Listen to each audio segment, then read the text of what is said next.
Good morning, good afternoon, and of course, good evening, wherever you may be in the world. I've got a couple of very special guests with me today because today we're going to be discussing Harry Potter. Not in that accent for the whole duration of the podcast, you'll be pleased to know.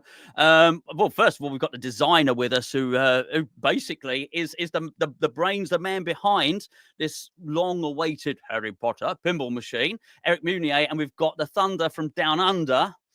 That's Enzo. How are we going? Yeah, good. Eric, thank you for joining us. Thanks for having me, guys. Well, you must be thrilled. But let me just before we discuss, I just want to tell. I watched the featurette. I've watched everything actually. I've watched the promo, watched the featurette, then what you did a gameplay one, which I think we've actually got a little bit of. We'll share this with you in a little while. We'll bring this intermittently into the into the video. But during the featurette, Eric told a lovely story about why this is a dream theme. Before we hand the floor over to him, just in case you didn't hear it, it's a wonderful story. So this is such a dream theme for Eric that when the fifth book came out, now you may well all remember this. This was mayhem. The last time I can ever remember people queuing outside a bookstore. Books are gone, it seems to be now. Nobody's doing this stuff anymore. Eric was 16. Yep. And he drove his girlfriend. He asked his girlfriend's parents' permission. His girlfriend is now his wife. It's a lovely story. And they drove over an hour and waited outside in a long line to get the fifth Harry Potter book. So, proof, if anyone needed, that this is a dream theme. Eric, congratulations, mate. Congratulations on what looks to be a really, really well-received game. Thank you. It's I keep looking over because the trailer is currently playing on my Hobbit right next to me, and it'll probably pop up on the games. Now it's on Toy Story. It's great. It's great to see it out in the wild. You know, something that we've been working on for almost 2 years. You know, full time, almost 2 years. But you know, it started so long ago, like 10 years. Jack has been trying to get this license and secure the license, and it's I'm very excited. I bet you are. Initially, when you got the license, you've been 2 years designing the game. Tell us a little bit. As I understand it, there was a story that you had to go and meet Warner Brothers and things like that. So talk us through the very start of the whole concept and the journey, if you like. Sure. So we heard from one of our reps at WB that the Potter franchise team had come to Burbank, California, to the Warner Brothers office. And as they're walking through the lobby, there are 3 pinball machines in their lobby that are Warner Brothers IP. There's a Hobbit. There's another game from another manufacturer, and a third game from a third manufacturer. And they stopped as they're walking past this lineup of 3 games, and they point at the Hobbit and they say, "We need this kind of treatment done to our IP. Let's make this happen." And Jack got that call and said, "Eric, we've got a week. They want a meeting with us to discuss what we'll do with their game, with their IP. And, you know, don't overwhelm them. Don't go crazy with all the pinball nerdy stuff. Don't go overboard, right? These are not pinball people, right? These are people who just love the Harry Potter license." Like, okay, I can cool it off for a bit and talk to them. So within the span of those 7 days, I watched every film again, including on the plane out to Warner Brothers. And I'm making notes, I'm drawing sketches, I'm conceptualizing playfield and overarching themes for the game and how we would do this. And we get into the meeting, and they're like, "So, young man, what do you think a good pinball machine would have? What are some elements you think of that could be in this game?" And I'm like, bam, here's my notebook, here's the playfield, here's the rules, here's the characters, here's the sound assets, here's the character, here's the person we need to do the voice call. And they're like, "You really love this, don't you?" And I'm like, "This is my dream theme. I've been thinking about this game for years. And when it actually came, it's all already here. I just need to spit it out onto paper and then put it into CAD and make a great game." That's incredible. I would imagine I mean, it's great to hear that. I'd imagine these licensing folk, they probably get a lot of people going to them with products. I'm not necessarily as brand as a pinball machine. Could be I don't know, a lunchbox or something. Lunchbox, yeah. We just want to put Hogwarts on it, or we just want the Harry Potter thing. They're not that passionate about it. Jack had told you not to get excited. How did you feel they responded once they saw your enthusiasm? They were all in. You know, they were all in. They're like, we picked the right company to do this. It's clear you guys have passion and you care, and you're not just gonna churn out another game and slap a Harry Potter sticker on the playfield and move on. Yeah. Enzo, how have you? We've not spoken apart from a little bit where we've spoken and said we're speaking to Eric. We've not had a big chat about this game. No. How have you seen it?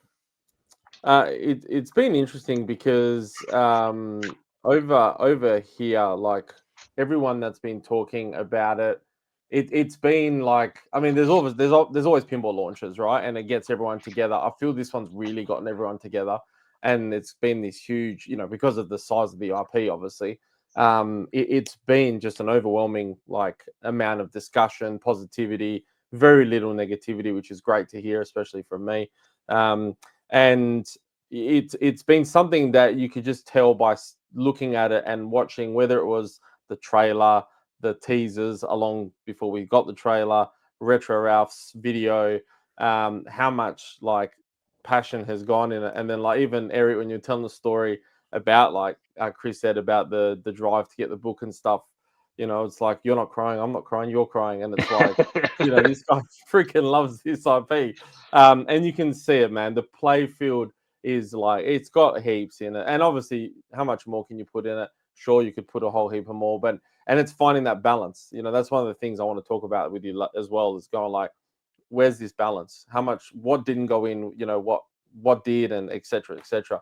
But it's been awesome. Like, I can't tell you how many times I've viewed that that trailer and also Ralph's video as well. So kudos to you. But so where were you exactly when you found out? Because was this story about you being at Expo or something, or you were about to go to Expo? I was about to go to Texas Pinball Festival in 2023. Texas, We had just launched Godfather, and I took a red eye from California, from Burbank, to TPF of 2023.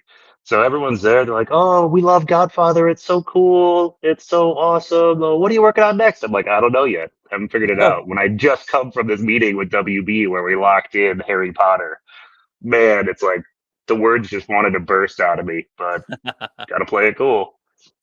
Yeah, that's crazy. How hard is that in the build up to the release? And I mean, you know, this week, how hard is it? How exciting is it knowing that on this day, the teaser trailer will drop, then the featurette, then that's got to be the best time for you, right, as a designer? It's good and it's bad, right? It's always good because you're like, man, I know I made a fun game. The world's gonna see that too, right? It's like we put everything we can into these things. Every part of ourselves goes into these, and you know, what is the world going to pick apart? Having never even played the game or heard it in person or seen the artwork, you know, what sort of negativity is going to come from this? But like you said, it's been very positive from all of the responses that we've seen. I'm fortunate enough to be, you know, right here, boots on the ground in the factory, and people, you know, the day of launch and the day after launch are just flocking to Jersey Jack, to our lobby where we have one of our games, and people are playing it and they're blowing up great reviews on it. I was able to bring a game with me Friday night to my pinball league. So Oh, really? it's like, you got connections, we're gonna use them, man. And not selfishly, right? It's like, I've been in this league for 11 years now, and I'm one of the first members of it, and every one of the people in the league is just now, you know, a friend. and I'm just one of the guys when I'm there. I'm not some untouchable pinball designer, but let's be real, I'm not an untouchable pinball designer anyways. It's great to just go there and hang out with friends and hear their reactions to the game. And some of these people, I trust enough to bring them in early to sign non-disclosures and see the way that different talent levels, ability levels, skill levels can play the game and what they get out of it, right? And being able to see that reaction firsthand, experience the game with them as they experience it for the first time, really provides a lot of insight to me as a game designer. Did this person start a multi-ball? Did they understand what to do, how the flipper feeds work? And it's all just great feedback, and the ability to have people that I can trust, that I consider friends, come in and provide that feedback. And these are not guys that are going to blow smoke. They'll tell me if something's not good and what to fix on it and stuff like that. But everyone that came away loved it. And then just getting to be there Friday night with, 20 of my close friends as they got to experience the game for the first time it's a blast. How are you doing in your league? Well, I'm currently in first. There you go. It's because you use Potter. You said we're only playing Potter tonight, guys, and I'm your man. I've got the inside info. It was just a party. We weren't playing league for real, but most of the people there are. It's not a hyper competitive league by any means. We're there to hang out and drink beers and talk, and there just happens to be pinball machines in the background, and it's a great situation. It's different than a lot of leagues where everyone's like hyper competitive and you can't stand in my peripheral while I'm playing. Like, no. Everyone's like, what happened? The ball got stuck? Fuck it, hit it. Let's keep moving on. Hey, this sounds fun. Sounds like Pinfest over here, actually. Oh yeah. Well, I know the sales are good because our channel sponsor there, Pinball Heaven, it's a UK distributor. I know sales have gone well because that's so. I can only assume they've gone well everywhere else as well. Tell us, so just talk us through that point where it drops and feedback starts to come in. Just your first impressions of what people's feedback was. How did that go? Because the feedback is good, but how did that feel for you? Because that must have been you said something quite telling earlier. You said you wait and see if there's any negativity, which it's easy to focus on that stuff. But honestly, you get on with every pinball announcement, right. You get some negativity. You're gonna have that anyway. But almost overwhelmingly, even people that I think people say, do you know what? I don't. This is not my theme. I've not.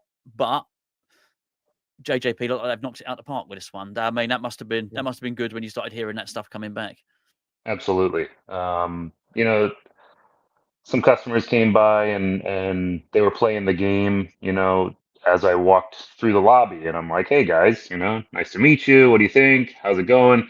I had no idea that they were making posts on Pinside and that they're on Pinside all the time. And again, I'm not fishing for compliments or anything. It's just great to be able to see people playing the game and talk them through it. And that guy and his son posted this excellent review that someone forwarded over to me because I don't spend a lot of time on Pinside. Not really a healthy place to be. If you agreed, right? Yeah.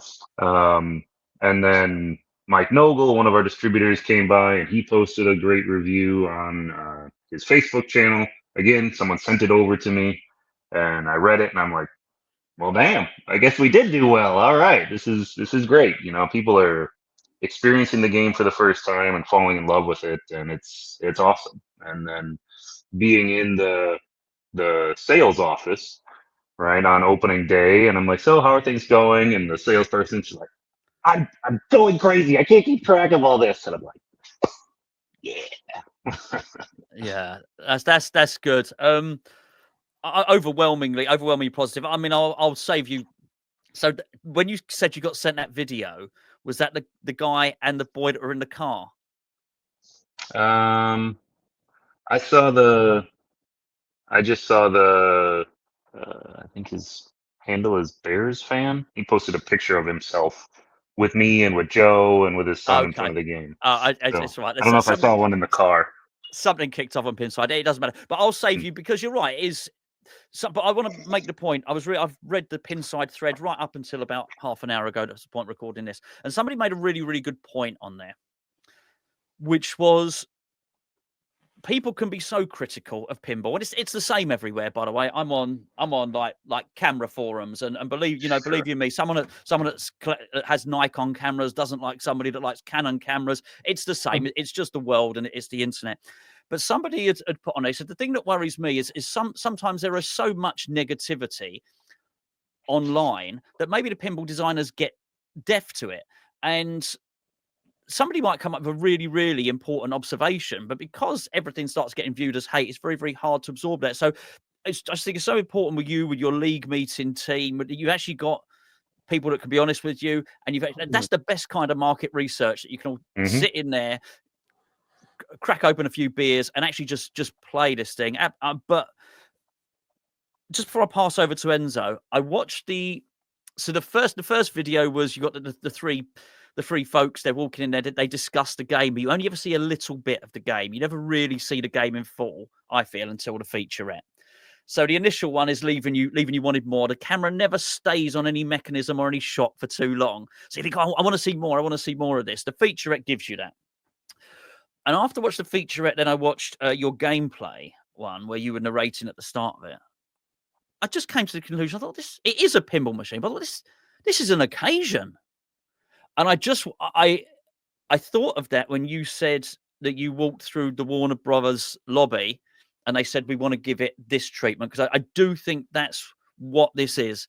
I think it's a celebration to Harry Potter, which I know, is going to mean an awful lot to you. So, yeah, absolutely amazing. Enzo, I know you've got a ton of questions there. Yeah, I mean, obviously knowing how passionate this theme you are with this theme and everything, I guess the thing for me when it comes to, obviously, you're a pinball designer, and like, what was out of 8 films non-negotiable had to be in the game? I know I've heard you talk about the tree and the car, but like, were there things that had to be in and things that you just couldn't get in? Like, talk me through that process, because it's got to be, not only as a pinball designer, tough, but if you really like the IP, that's even tougher. Right. Like, how was that determining? Because obviously you said you drew it for Warner Brothers kind of quickly as well, so you already knew, right? But like, I'm assuming you've got most of what you wanted in there. Definitely. One of the big driving factors for me was knowing the importance of the license to me and the characters that I love from the license. There are characters that all walks of life connect with, right? And I wanted to make sure that none of those characters weren't there, right? Like my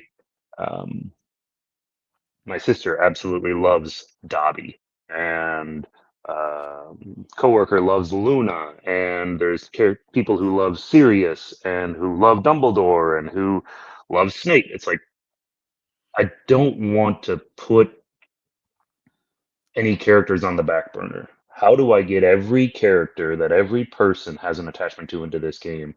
And that's how we developed the movie modes for the game, right? You want to be able to show any scene that includes the characters that people love, which is why, you can choose, you shoot the scoop, you can choose from the first 6 movies, and each one of those is a mode, but as we do at JJP, it's a lot of mode. Each movie is broken down into 15 or more different scenes, and each scene is 2 to 3 shots.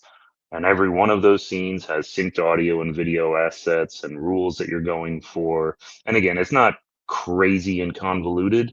It's, like I said, 2 to 3 shots and you complete that scene.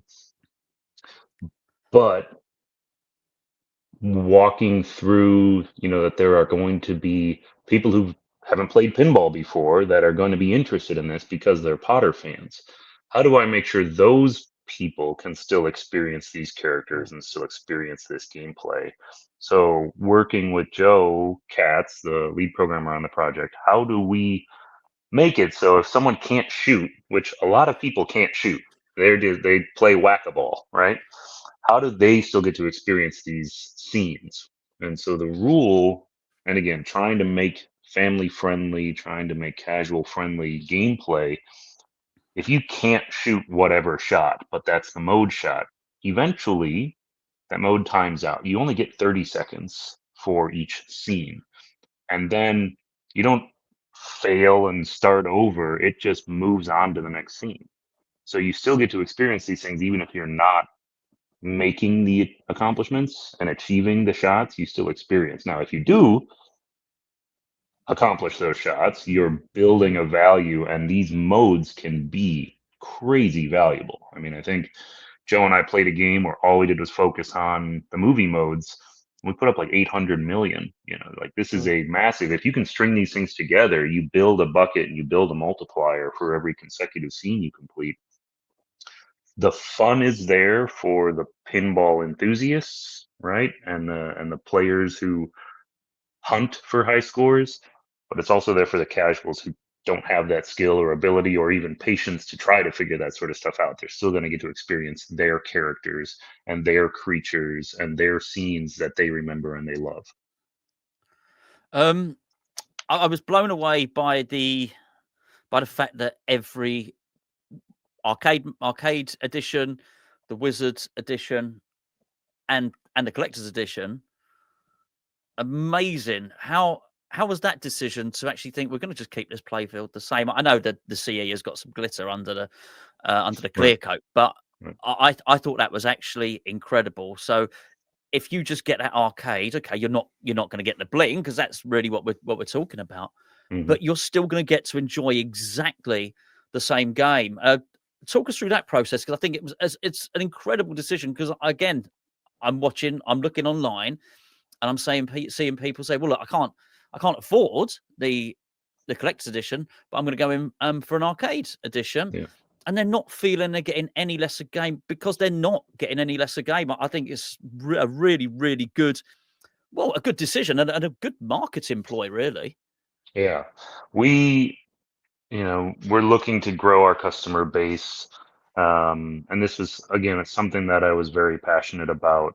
There are people who love Potter who are not millionaires that can just, it's only 15,000, give me 3. It's like, no, this is a $10,000 toy is not something most people in the world can just grab at a whim. I wanted it to be the best gameplay experience possible, even if you're buying the $10,000 version. So there's a lot of back and forth. We wanted to put our best foot forward, even in the arcade setting, when we're looking to expand that area for Jersey Jack as well, because our products are a premium product and not as many people route these games.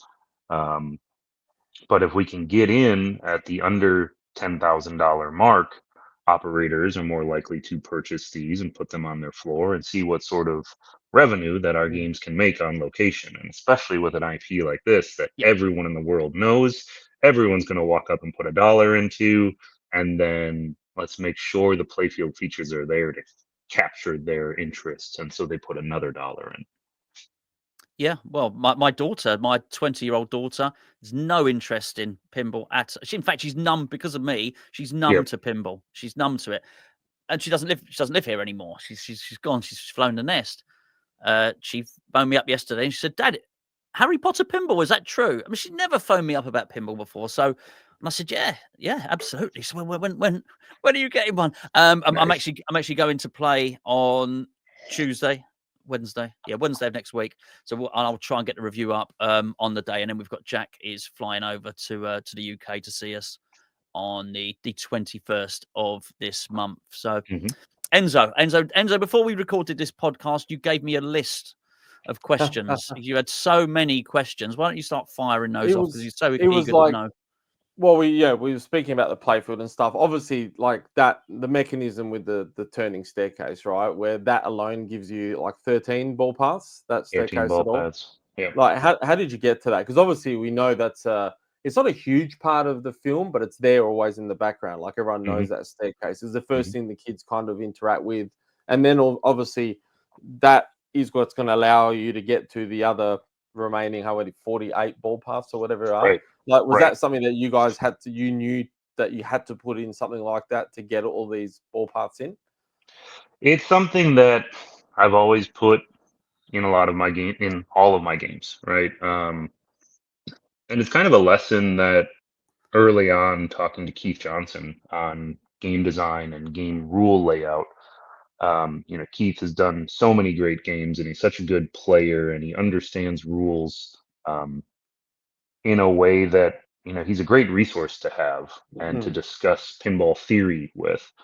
But he said a couple times, anytime a single shot can go different places, it allows the programmer to tell different stories, right? It allows the programmer to use those diverters in a way to put the ball somewhere else and keep the player, interested in the new ball paths that can exist.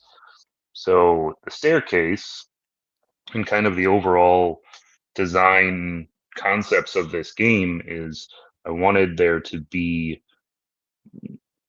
world-centric, Harry Potter world-centric items, not specific movie, right? Like I didn't want a Chamber of Secrets and a Shrieking Shack and the Quidditch World Cup. Like I didn't want those different chunks of the playfield. I wanted things that are in all of the movies.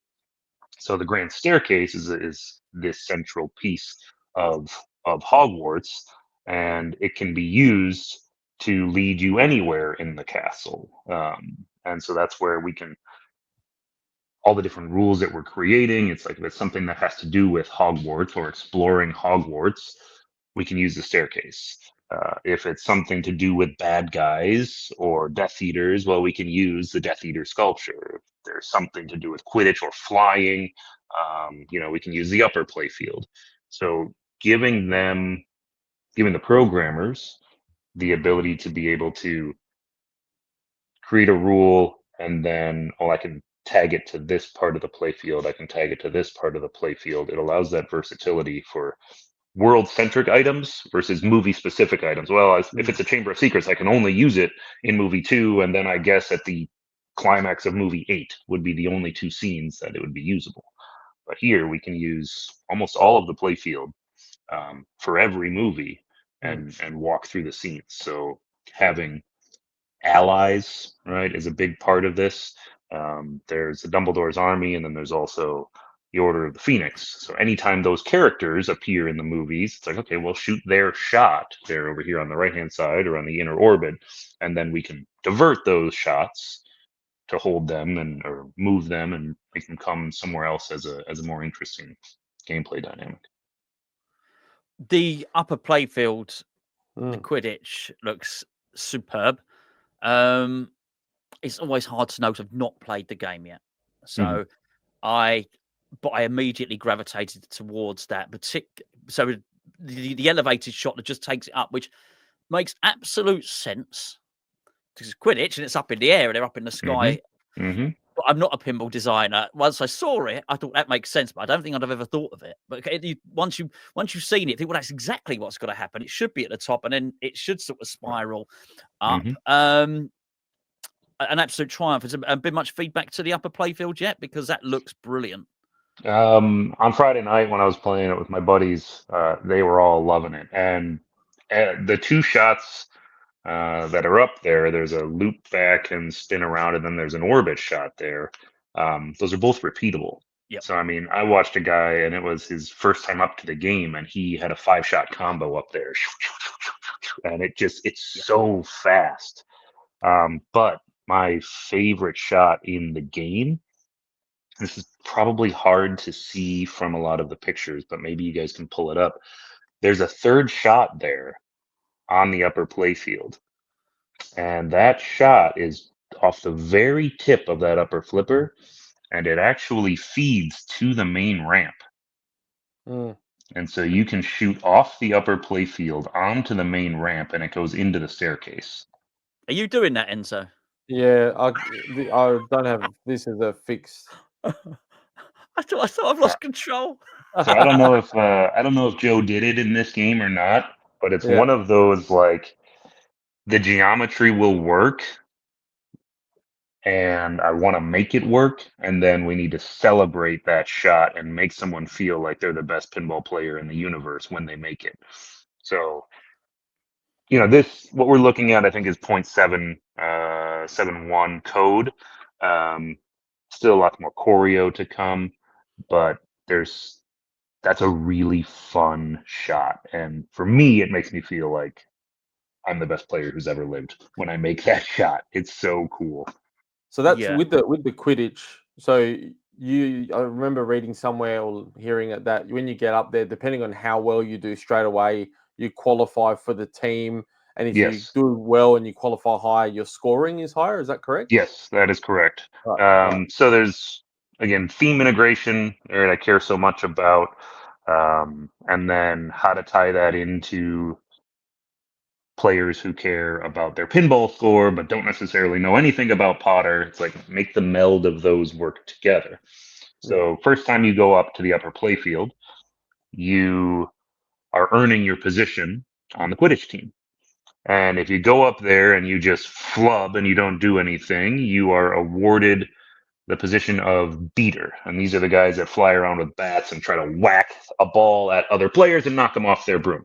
They're not the most technical players on the Quidditch pitch, but they're required to make the game,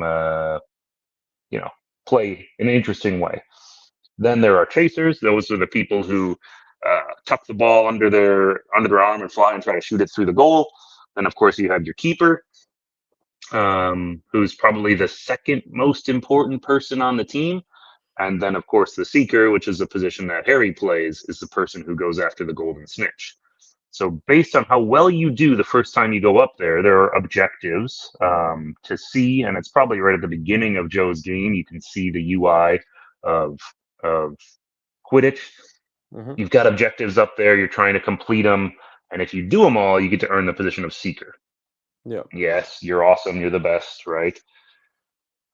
So what that turns into from a pinball perspective, and the numbers might not be right, so as far as exactly how I say them, but like the beater, you'll earn, call it 10,000 points for every Quidditch point you score in the game, Yeah. versus the seeker, you'll earn 300,000 points for every Quidditch point you score in the game. And so Quidditch points are scored when you're in a match. Every shot on goal gives you 10 Quidditch points, which is just the way that Quidditch works in Potter. And if you catch the snitch, you get 150 points. So if you get up there and you become a seeker and you've set yourself up for success in Quidditch. So then at the end of the game, all of your Quidditch points are totaled and dumped into your bonus, but only at the end of the game. So do not tilt your last ball because you get disqualified from Quidditch if you do. But then one added element that I really wanted to put into the game is there's a Quidditch House Cup that gets awarded to whichever house at Hogwarts had the best Quidditch play that year. Now, what we wanted to do is take that and turn it into the Quidditch Player Cup, so that whichever pinball player had the best Quidditch scoring throughout the 4-player game or 2-player game or what have you, they get an extra award at the end. So you get your Quidditch points bonus, and then whoever scored the most Quidditch points also gets the Quidditch trophy for an extra, I think it's like 5 million points. So on Friday, one of my friends was playing with his 8-year-old, and the 8-year-old had done more Quidditch than him. So end score showed, dad in the lead and then son trailing by like 2 million points. And then the Quidditch trophy got awarded. Boom, gave him 5 million, jumped him up above old man. And they're like, what? Come on. So yeah, it could be a lucrative point opportunity if you've focused on Quidditch in a game. So the other thing I noticed at the top, which I don't think I've seen anyone really talk about, but on that upper playfield, there's 2 captive balls with energy posts Yeah. that loop around. No one's spoken about that. I'm like what? So what's that? What is that like part of? So thematically, those are your bludgers. And a bludger is a magical ball that flies around and tries to knock people off their broom. The posts that you hit are your beater bats. So the position that a player can take is a beater. The tool they use is a beater bat, which whacks the bludger at other people. So these are our bludgers and our beater bats. And if you hit that post with your pinball, there's a mini pinball sitting at the top of it, and it's like a Newton ball. The post transfers energy into the ball, and it zings back on that track. And then there's a sensing post in the rear that can determine if you've hit it, and will give you points and more choreo to come. But yeah, that's the theme integration there. So we have all of the Quidditch positions accounted for. So we've got beaters, we've got a keeper, of course we've got the chasers who are throwing the balls onto goal, and then the seeker catching the cinch. These posts here that you can just hit. Yeah. And these 2 captive balls, are they gold like little snitches or not? They are a bludger. So no, they're silver balls. Silver balls. Yeah. But then there's a post in the back so that the balls stay in their own track. They can't cross over, but there's a post there in the back that they run into. Cool. That's a great spot, Enzo. I did not know. I did not know this at all. And I've watched pretty much everything. I'm claiming that one because I don't think a lot of people have either. That's really good. Yeah, nice little details. There's obviously going to be more and more things that people are going to discover the more they play the game. I'm liking this sort of side mission aspect of it. Yeah. Something funny enough, somebody said on our UK forum, as actually a friend of mine, Andy, posted on the UK forum today on Pinball Info, that there's something you guys do really, really well is chart the progress on the screen. Yeah. I'm actually in awe of JJP screens, and I don't have a JJP game yet, and this one will be it. I've been waiting. Well, funny, I've been waiting quite a long time to get a Pirates, but they're rare. They're very I'll take that if you want. That's CE number 1. But yeah, you're probably not selling that, then, are you? No, it's going to be Potter. Mm-hmm. But I've always been in awe of the screens, and I just love the depth it gives them, because anyone that does any video editing knows anyway, you're working in layers, but you seem to be just make better use of layers than anyone else. And just the little things where you've got the brick facade, and then you've got the depth, you've got the movie playing, and then you've got the Quidditch in one corner. And I think you'll get used.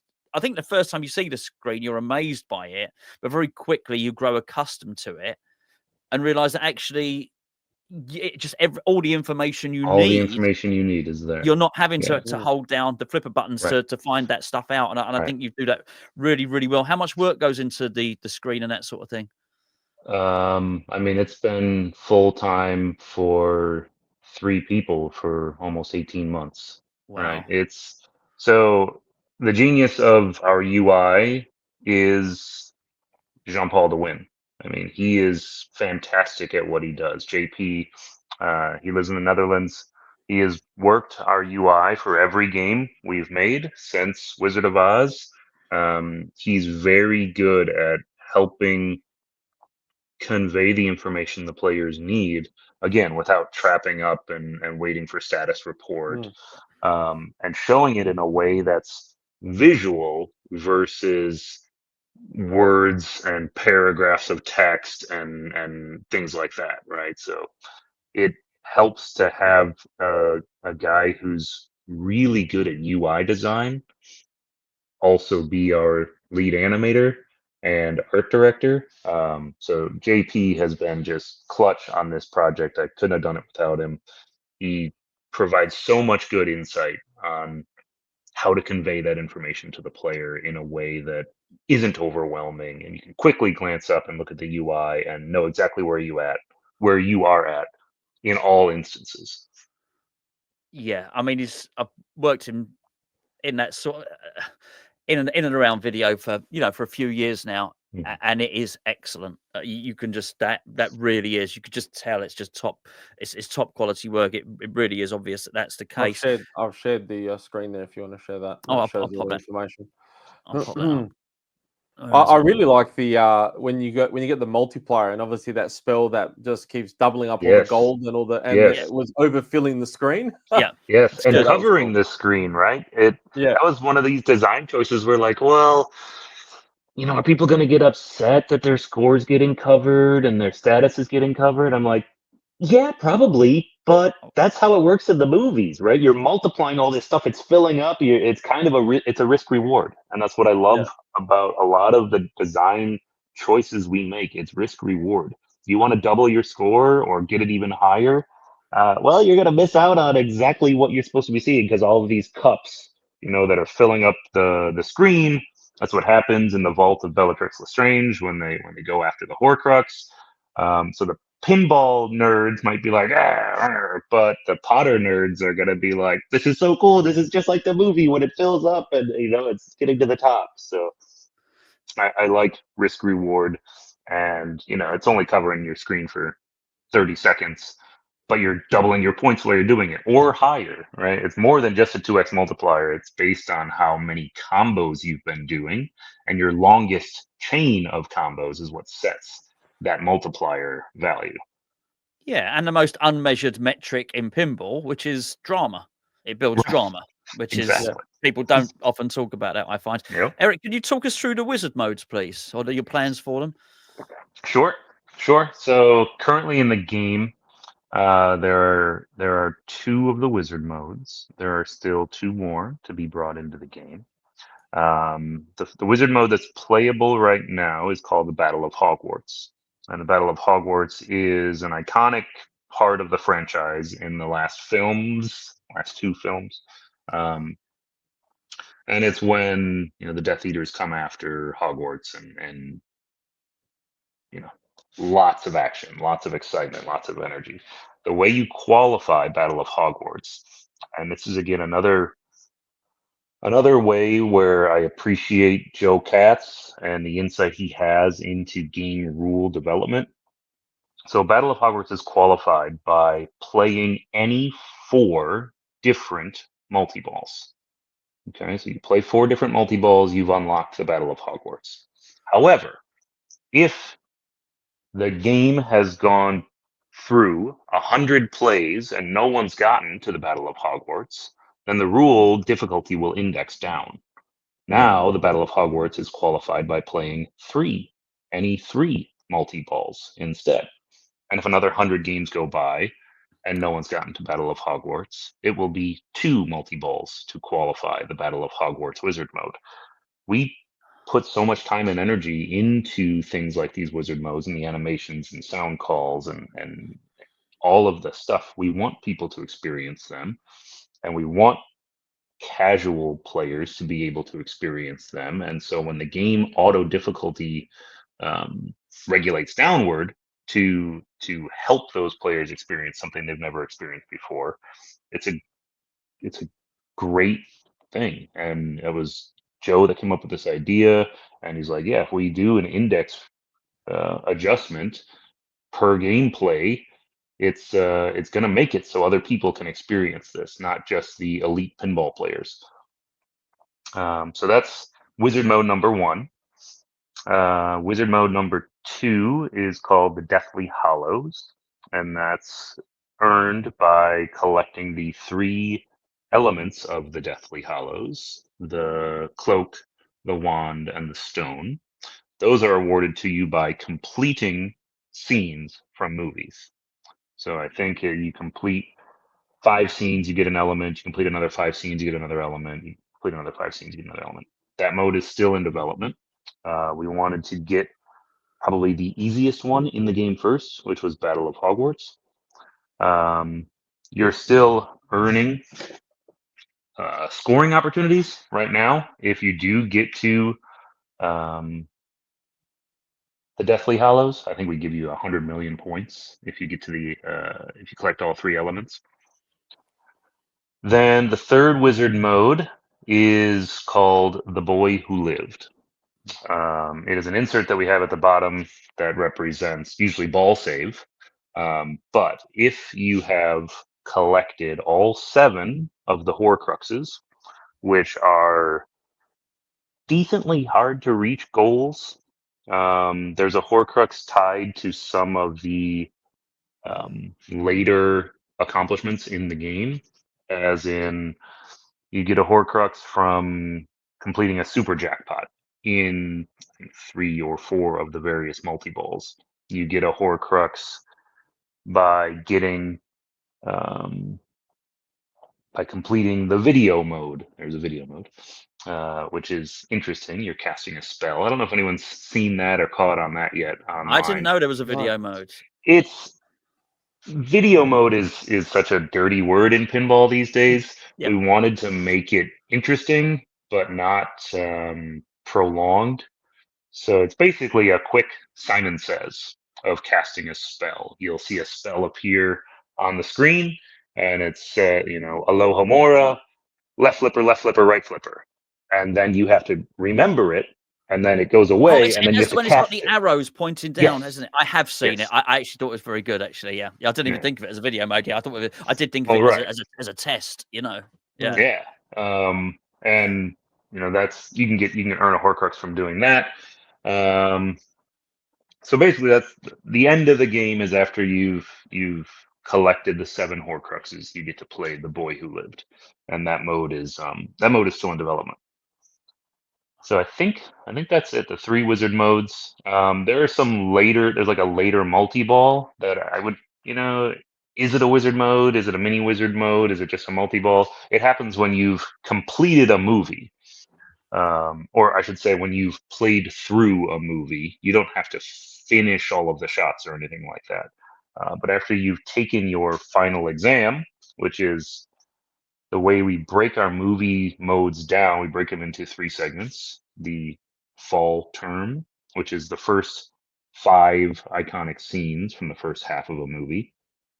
Then the spring term, which is the next 5 iconic scenes, and then finally your final exam is the climax of the movie, the end of it. So after you've gotten all the way through a movie, you've played your final exam, you get to take your OWL's multi-ball, or OWL's exam, which is a 2-ball multi-ball and one of the greatest scenes from the franchise in the 5th movie when the Weasley twins fly into the Great Hall as Harry and his fellow 5th years are taking their OWL's exam, and Umbridge is standing there, and it's a great scene. We wanted to turn it into a multi-ball. There's some really fun choreo that goes with it of the hot rails look like there's 2 red lights that are flying around the hot rails, which are representing the Weasley twins on their brooms and dropping firework bombs and stuff like that. And it's a really cool.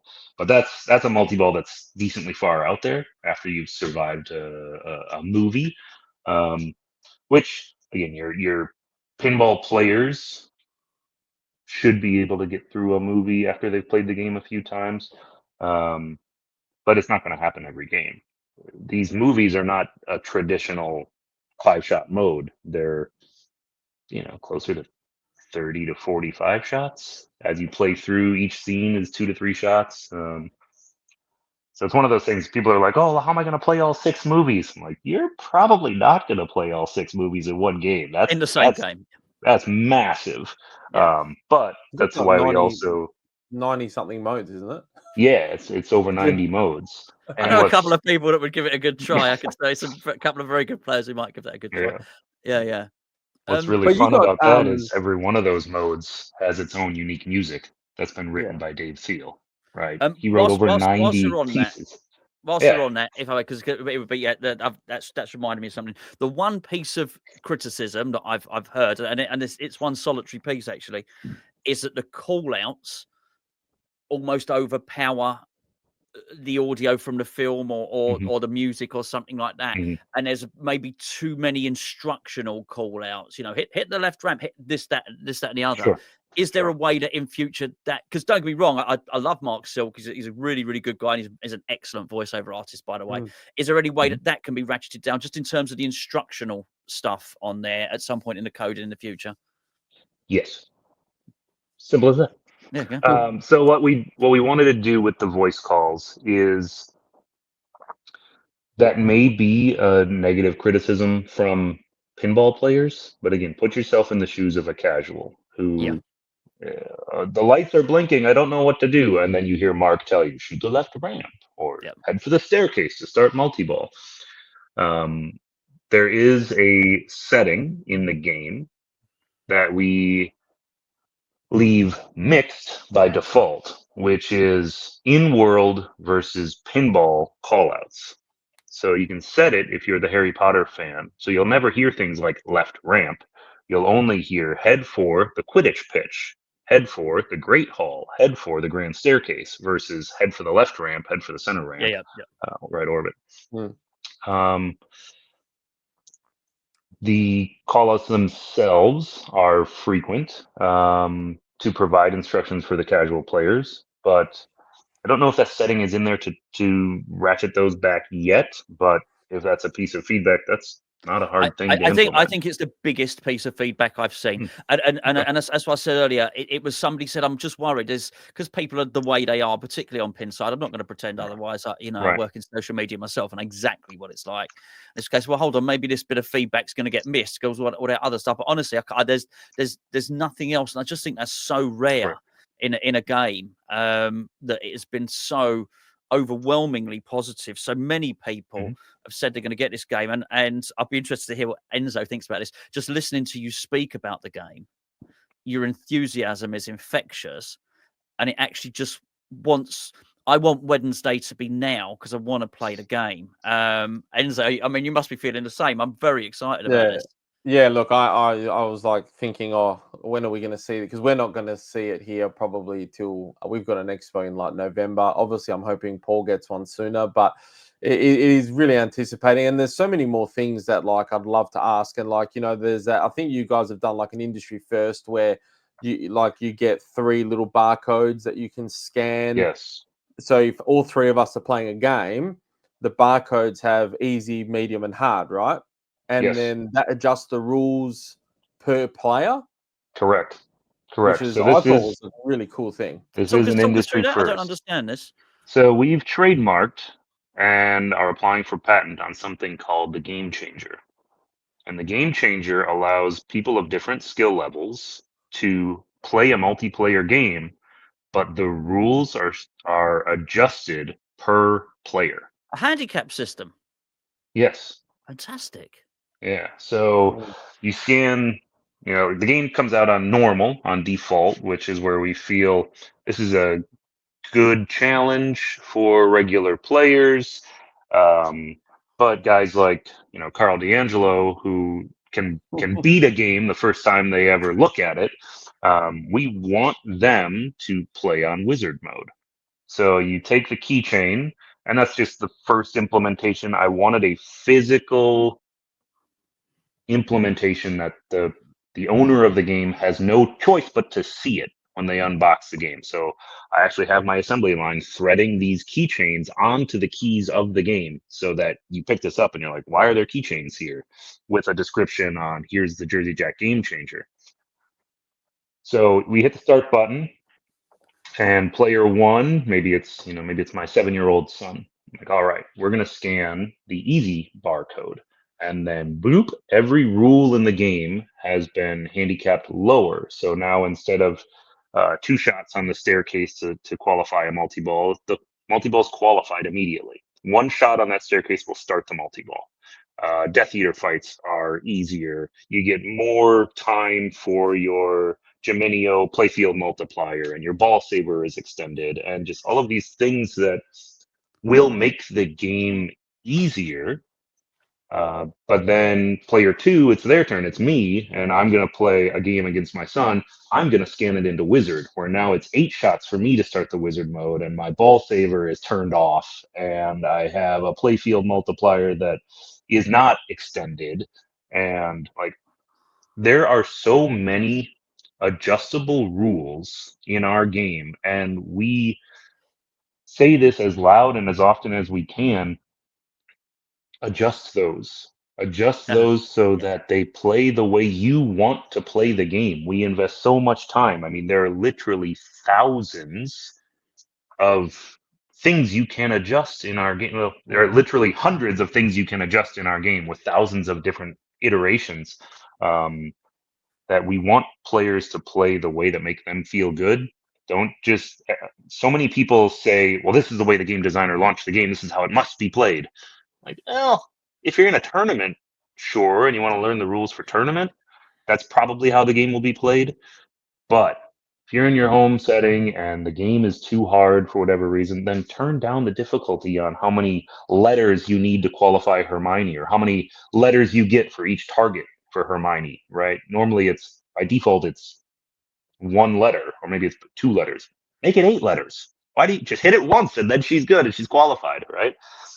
All of those are settings that you can adjust in your game, and we've kind of forced that now with the easy, medium, and hard QR codes. So those also will appear on screen, so you can snap a picture of them with your phone and then use your phone to display that QR code and hold it near the camera. So the camera that you've got just underneath the screen on the games, is that what's reading it? Yes. Okay, fantastic. This is a great invention. This is because we do what you say, we do that here, but it's so time consuming going into games and opening the coin door and setting the menu. This is a great time saving idea. And I'd probably do the opposite. I'd probably punish my son. I'd probably put him on Wizard and make it easy for me, so I got the victory. But I think it's brilliant. One of the key elements here is it's per player per game. So these settings, if you know your game is over and you played easy, I played hard, and Enzo played medium, the next game, if we want to change it up or change the order, we'll scan it again. Those settings don't persist unless you go inside the coin door and you adjust things. Those are settings that stay permanent. But if you're scanning the game changer QR codes, those are on a per player per game basis. I think it's amazing. Enzo, you're twitching around in your seat. I can see you've got something else to ask. I want to touch on something a little bit controversial, right? And that's this whole like muted clips bullshit that I keep hearing about, right? And excuse the French, but it's getting to a point where like it needs to be discussed because like we know for a fact that there's not muted clips. We've seen the trailer. We know that when Hermione's talking, it's not muted. And for those that don't know what muted clips are, there's this thing going out there. I'm not going to mention who's the main driver of this, but it's like, there's movie content, but there's no audio. And like, it's, in my opinion, and correct me if I'm wrong, Eric, it's physically impossible to have every single clip sync because there's so much happening while you're hitting ramp after ramp, shot after shot, that it would just be content after content after content, and you wouldn't hear call-outs and modes and hit the left ramp or whatever. The main important parts are synced, right? Yes. I don't know why people are expecting all of the clips to be synced. Like, it's actually impossible to do that, right? There's certainly, and I don't understand, right? Like, I don't understand the need or the desire to hit the start button and then watch a movie, right? If you want to watch the movie, go watch the movie. You're playing a pinball machine. Yeah. However, those assets are there.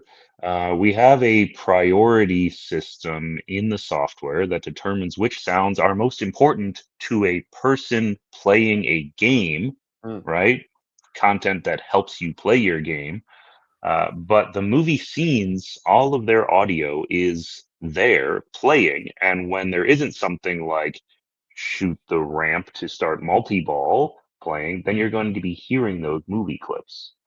But they're not muted ever. They can be attenuated, so they're not as loud and they're not on the forefront of the audio that's coming toward the player. But yeah, all of the movie scenes have their audio. All of the multi-ball locks have, loud and in-your-face synced audio. I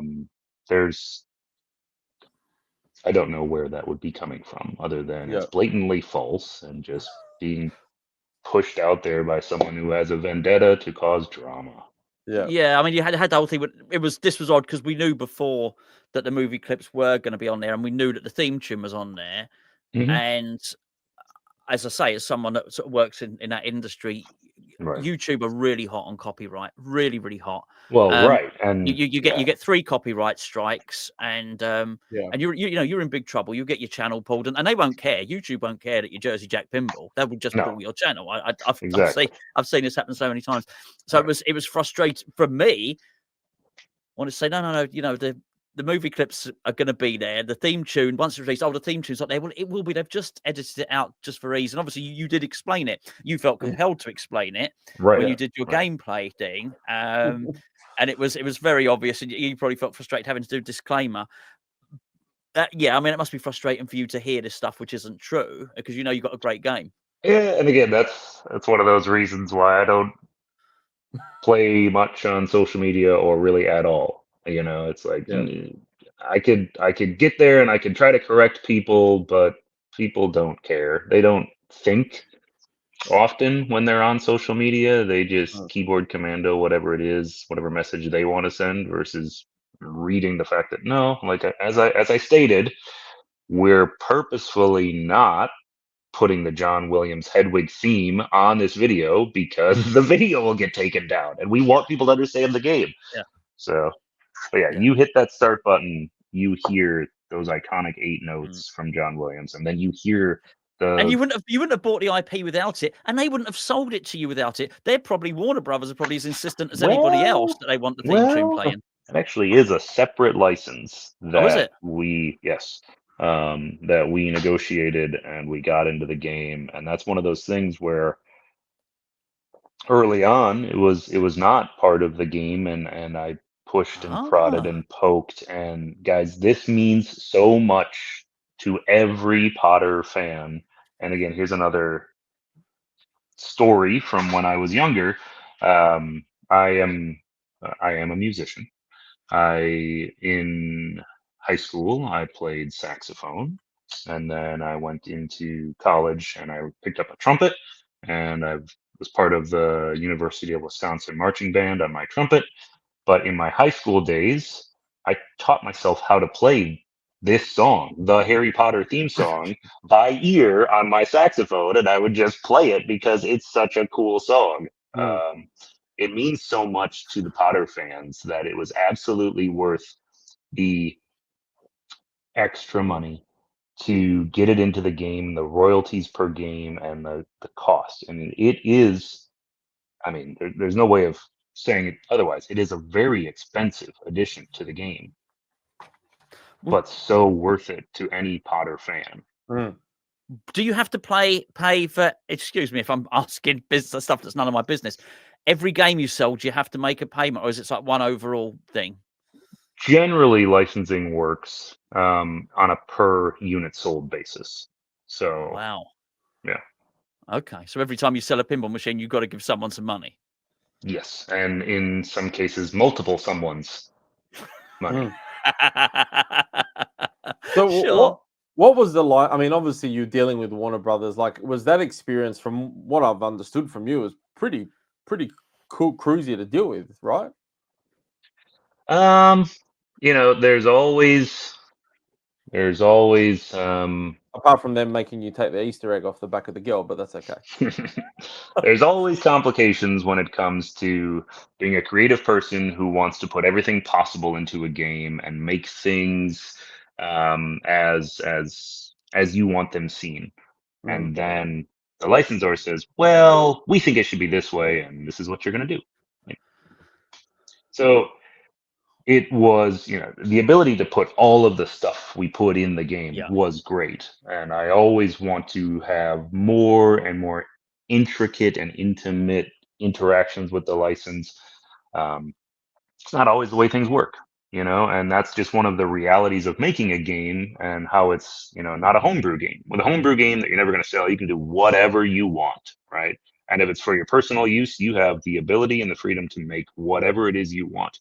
But when you're working for a company in which you've licensed the IP holder has final decision on literally everything you do.